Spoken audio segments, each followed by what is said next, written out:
There is a growing number of Minnesota daycares disputing allegations of fraud and empty buildings. This week, the Trump administration dispatched federal officers to Minnesota amid renewed concerns over fraud. At 4:41 a.m., while Minneapolis was still frozen in silence, federal agents moved in without warning, turning a quiet residential street into the opening scene of a coordinated takedown. FBI and ICE teams approached the home of a Somali-American mayor once praised as a symbol of integration, and they did so like an assault force with no sirens, no cameras, and no chance for escape. Doors were forced open, rooms were cleared one by one, and what investigators uncovered inside was far darker than anyone expected, including illegal drugs, hidden weapons, and 32 children held out of sight. This was not a single arrest or a routine raid, but the first visible crack in a much larger underground structure operating across the city. Stay with Military Power and subscribe, because what began in one house before dawn was only the first strike in a campaign that would expose an entire hidden network. Before sunrise, the operation unfolded across Minneapolis with a level of coordination that left no room for confusion, as FBI, ICE, and HHS teams moved simultaneously toward homes, offices, and community centers that had been quietly mapped for weeks. Vans rolled into position without lights, agents stepped out in layered gear, and the city blocks were sealed in a slow, tightening motion that cut off traffic, foot movement, and any chance of warning calls traveling ahead of the teams. At residential corners, uniformed officers held intersections. At the same time, plainclothes teams advanced toward doorways, and in business districts, steel barricades appeared almost instantly, forcing early commuters to turn away without understanding what was happening. Community centers that usually opened to quiet morning routines were surrounded, entrances secured, and windows watched by agents who tracked every movement inside. This was not a scattered effort, but a synchronized push designed to strike many points at once and overwhelm any attempt to react. As the first doors came down, the pattern became clear through action rather than explanation, because every team followed the same rhythm and pace. Agents entered low and fast, cleared hallways, secured stairwells, and controlled rooms with deliberate movements that showed training repeated countless times before. Radio stayed low and tight, with short confirmations passed between teams as each location reached control, and the absence of raised voices made the pressure feel heavier, not lighter. In apartment buildings, residents were guided away from the doors and told to remain still, while agents moved past them, their focus locked on specific units. In office suites, locks were forced, desks pushed aside, and storage rooms opened in quick sequence, ensuring nothing inside could be moved or hidden once the entry was made. Every action spoke to preparation, because no motion was wasted and no space was left unchecked. Across the city, the same scenes played out within minutes of each other, creating the sense that Minneapolis itself was being held in place. Streets near community hubs were closed, patrol cars parked nose to block access, and officers stood watch as agents entered buildings that had long blended into daily life. At nonprofit offices, file rooms were opened, cabinets were searched, and work areas were frozen as teams marked evidence zones and secured electronics. At small clinics, waiting rooms sat empty while agents moved through exam rooms and back offices, opening doors that had not seen inspection in years. The silence inside these spaces felt unnatural, broken only by the sound of boots on tile and the controlled breathing of teams working room by room. What made the scene striking was not chaos, but control, because everything moved according to plan. The neighborhoods felt the shift even without seeing the whole picture, since the presence of federal vehicles and armed agents sent a message that something serious was underway. People watched from windows, unsure whether to leave or stay, while officers kept calm order and prevented crowds from forming. In several locations, backup units arrived exactly on schedule, relieving entry teams so that searches could continue without pause. Evidence technicians followed behind, photographing rooms, tagging items, and securing materials with careful steps that matched the pace set by the tactical units. The operation did not rush, yet it did not slow, and that balance created a sense of inevitability that pressed down on every location involved. By the time the sun began to edge toward the horizon, the city was already deep inside the operation. What stood out most during these raids was how little chance anyone inside the targeted sites had to respond. Phones were taken, exits were controlled, and movement was limited to what agents allowed, making it clear that this was not a negotiation or a warning shot. At each site, the same sequence repeated: entry, control, search, secure, and hold, with teams rotating roles to maintain energy and focus. Officers outside maintained perimeters, while inside teams continued their work, ensuring that nothing left the buildings and nothing unexpected entered. The coordination among federal agencies demonstrated a shared command structure, as no single group acted alone or out of step. This was a united front, and every action reinforced that unity. As the morning deepened, the scale of the operation became impossible to ignore, since reports flowed between teams confirming control across multiple locations. Agents communicated progress through coded updates, marking each site as secured and ready for the next phase of activity. In some areas, additional agents arrived to manage growing evidence collections, while tactical teams moved to secondary targets already on their lists. The city remained calm on the surface, but beneath that calm, the operation pressed forward, layer by layer, tightening its grip. Residents and workers were released only when agents finished their tasks, and each release was controlled and deliberate, preventing any sudden movement or confusion. The feeling was not of a sudden burst, but of a steady closing net. This phase of the operation marked a clear shift from observation to action, as quiet monitoring had now become direct enforcement. The presence of multiple federal agencies working side by side sent a signal that this was no longer a question of whether something would happen, but how far it would go. The raids demonstrated that legal authority had moved into its most visible form, with warrants executed and locations taken under control, in full view of the city. There was no attempt to soften the impact or hide the scale, because the coordination itself was part of the message. Minneapolis was watching the opening act of a much greater effort. As agents continued to secure sites and manage the aftermath of the initial entries, the operation maintained its measured pace, refusing to give back ground or time. Each location remained under guard, each perimeter held, and each team stayed in position until relieved by the next unit. The city slowly returned to normal as traffic reopened in some areas, yet the targeted locations remained frozen in time, marked by tape, vehicles, and watchful officers. The sense of control lingered because everyone involved understood that this was only the beginning. The early morning raids had established dominance, set boundaries, and prepared the ground for what would follow. If these coordinated strikes before dawn showed how the net was cast across the city, the next stage would reveal who built the structure that required such force to bring down. What do you think happens when federal agencies move this fast and this quietly in a major American city? Share your thoughts in the comments and stay with military power as the story continues. The search teams moved deeper into the buildings after the first wave of control, and what they found shifted the operation from arrest to exposure as hidden rooms began to surface. Behind office walls and storage panels, agents forced open narrow doors that led into spaces never meant for public eyes, where tables were arranged with precision and power cables ran across the floor. These were not offices or storage closets, but controlled cash rooms built for counting and sorting money at speed. Piles of bundled bills sat stacked in rows, some wrapped in plastic, others marked with dates and handwritten codes.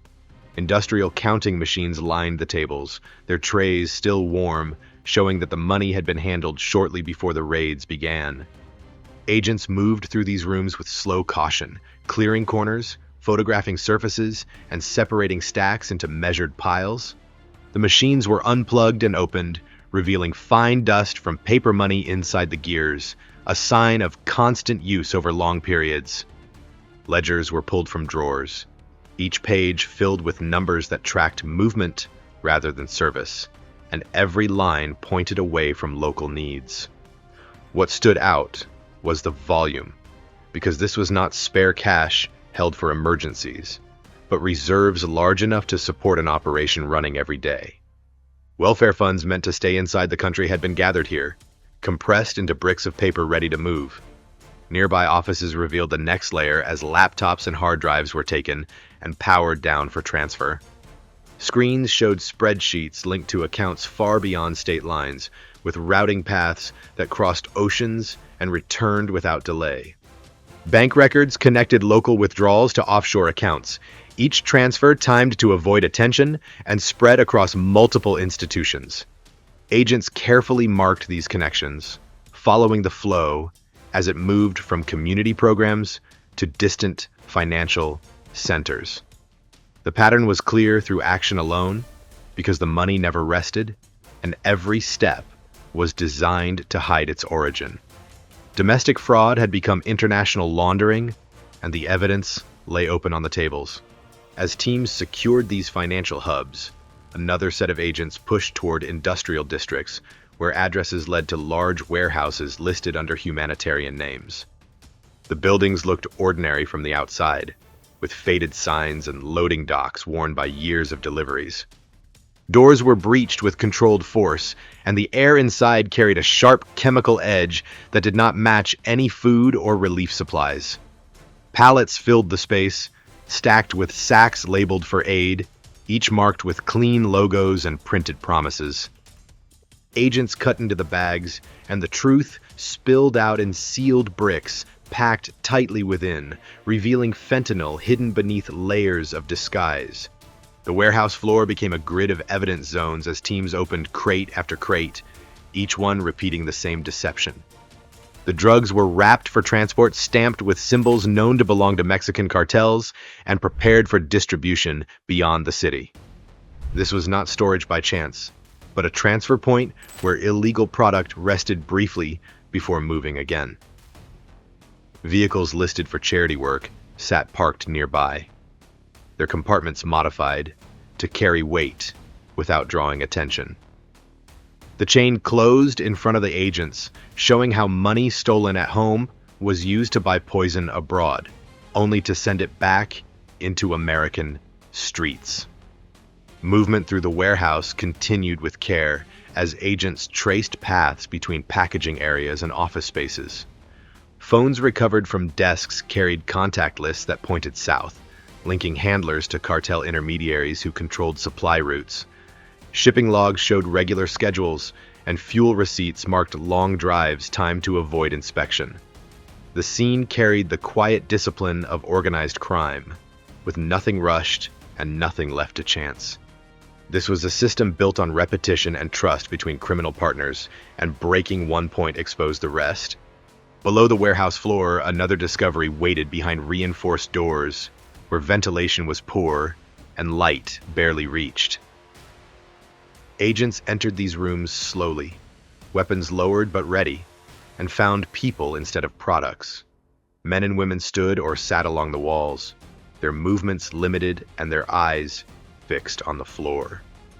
Passports were locked away, phones missing, and signs of long shifts marked their bodies.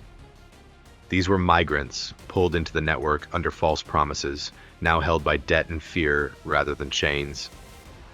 The control here was quiet but complete, enforced through threats rather than noise. Debts were recorded, rising with every meal and every night spent inside, and escaping felt impossible. Warnings about families back home kept compliance steady, and any refusal meant punishment or loss. Agents moved carefully among them, offering water and space, while documenting conditions that showed forced labor rather than employment. The system treated people as replaceable parts, using them until they broke and moving on without pause.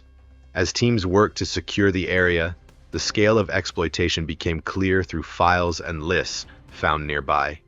Names repeated across documents tied to welfare claims, shipping logs, and work schedules, showing how individuals were counted multiple times for profit.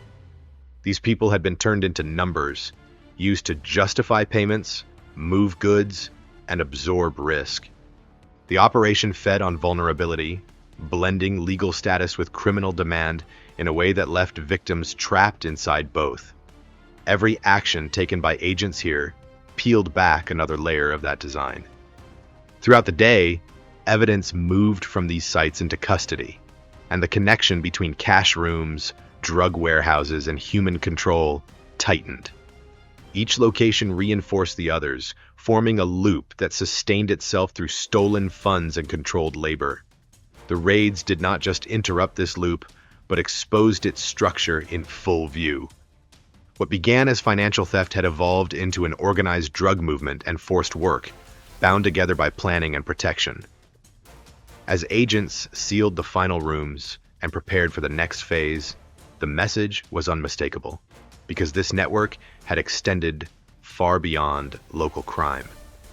Money left the country, drugs returned, and people were caught in between, all under a system designed to hide behind aid and service. The evidence now pointed toward the architects who enabled this flow, setting the stage for the subsequent confrontations that would bring names and power into the open. The arrests unfolded across Minneapolis with the same precision that marked the early raids, as teams moved at once toward targets already boxed in by hours of preparation. Agents arrived at residences, offices, and secured buildings at nearly the exact moment, closing distance fast and controlling space before doors even finished opening. Vehicles blocked exits, officers took positions, and every move cut off escape routes that no longer existed. Inside these locations, individuals tied to the network were separated, searched, and restrained in swift motions that left no room for resistance. The city felt the shift immediately, because this was not a single capture, but a sweep that rolled outward in all directions. At one residence, the senator at the center of the operation was taken into custody as agents moved through the property with calm force. Rooms were cleared, personal items set aside, and documents gathered while officers maintained control of the scene. There were no speeches or delays, only the sound of cuffs locking and footsteps moving toward the waiting vehicles.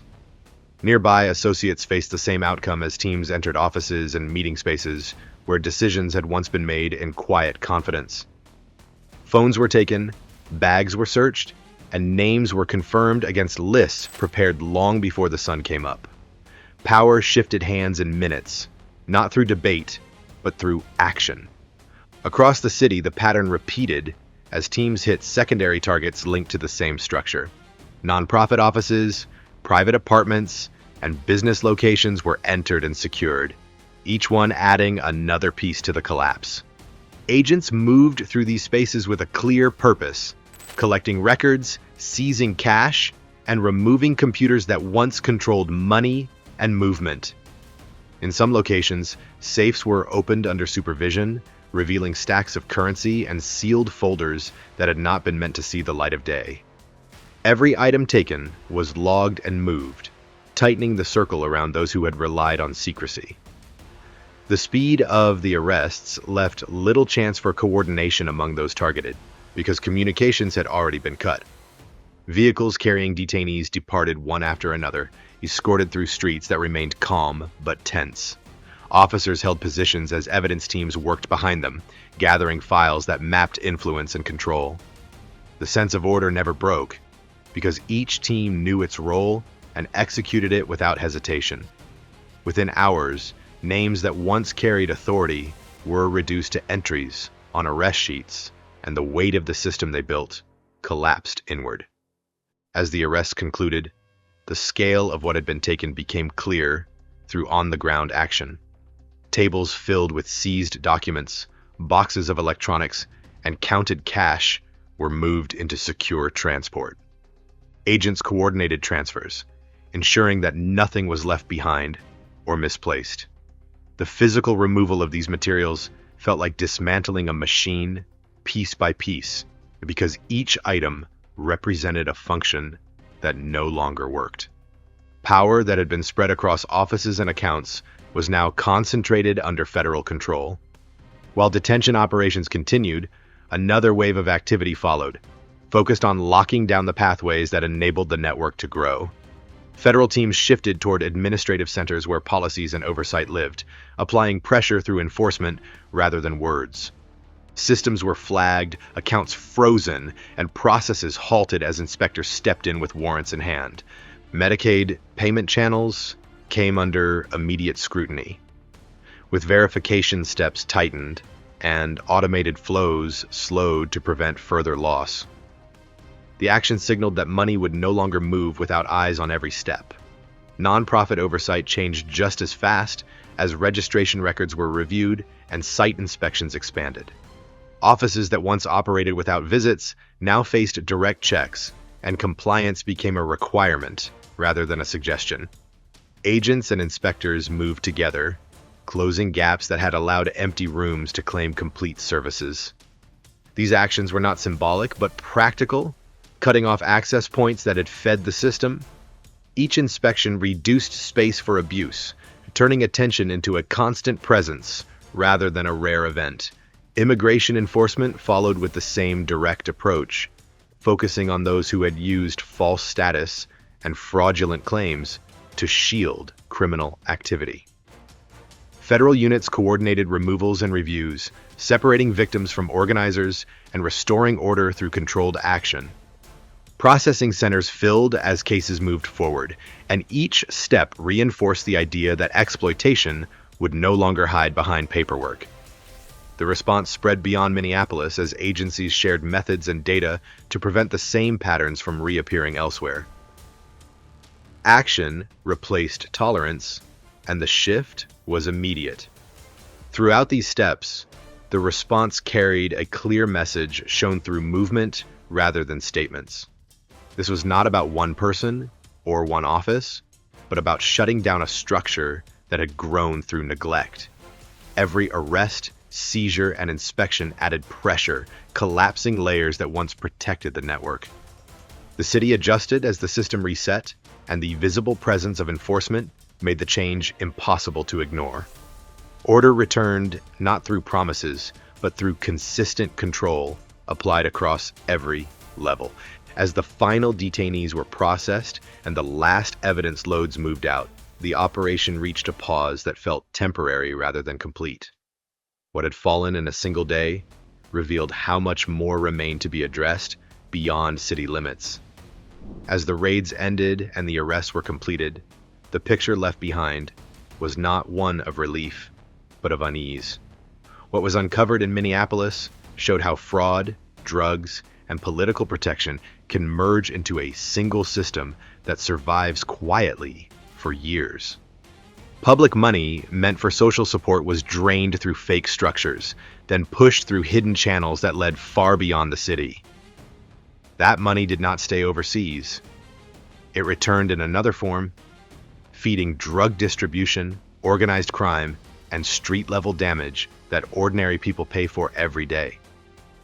The drug element in this case revealed how modern crime no longer separates financial fraud from narcotics.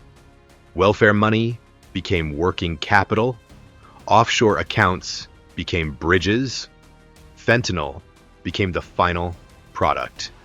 This was not random or chaotic behavior. It was planned, repeated, and protected by layers of paperwork and authority.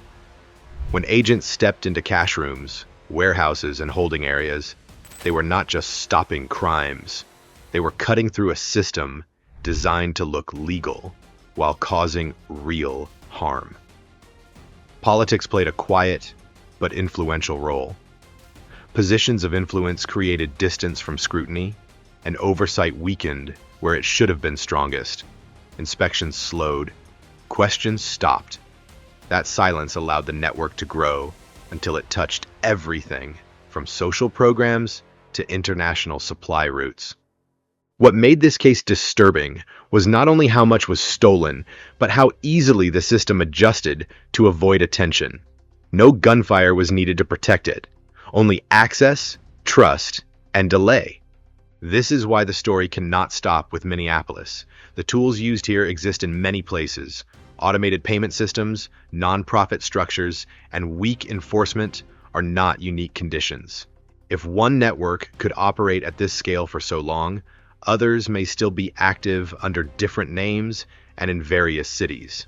Some may already be moving money, drugs, and people through similar paths, waiting for the same gaps to appear. The federal response shows that systems can be corrected when pressure is applied without hesitation.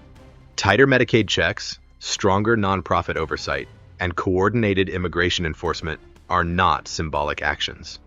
They are barriers against organized abuse. When enforcement becomes consistent, criminal networks lose the space they depend on. When oversight becomes real, fraud becomes harder to hide.